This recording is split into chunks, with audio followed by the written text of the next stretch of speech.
Hello everyone, this is Dan Gramza and welcome to Gramza Market Studies for Thursday, September 2nd. I also want to give you a heads up before we start talking about the market is that for the first time in 9 years, I may not be able to produce the video next, I think will be for next Wednesday and Thursday, possibly Friday.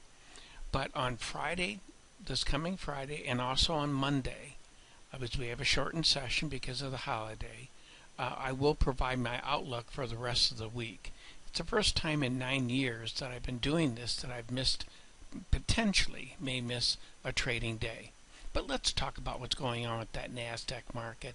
A very neutral setting. It's logical to me. I see this oftentimes between time zones as institutions even up, getting ready for the next trading session.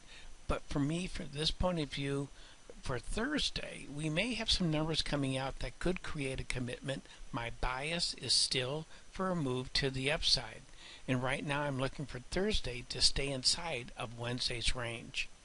But let's move on and let's see what's happening with that dollar.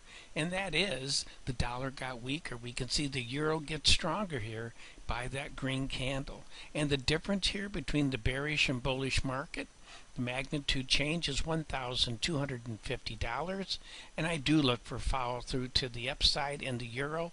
I feel the same way about the Swissy. The difference here, though, between the bearish level and the bullish level, that magnitude of change is $2,062.50. I also look for follow through to the upside. Well, let's move over and let's take a look at the there we go. Interest rate markets. 10-year notes, bounty is all get out. I don't believe in any follow through in this market. Again, I was looking for an inside day. Well, it gave us that, but it shows that people are buying to break. I don't think there's paper behind it. I'm looking for an inside day, though, for Thursday.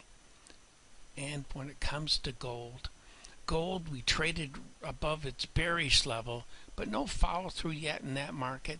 It wants to go higher. I just don't think there's an excuse for it to do that. And in crude oil, it continues down as the fundamentals continue strong in terms of supply.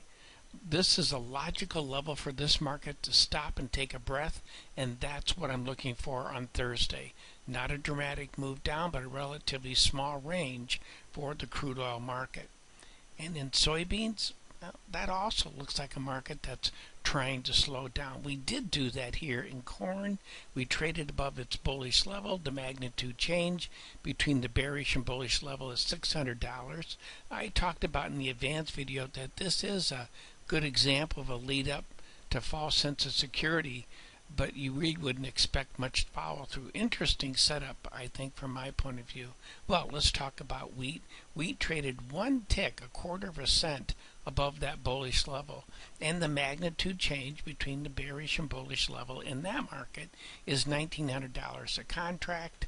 And again, just to give you an idea of what's going on there. Well, that concludes today's market studies. Thank you for being with me.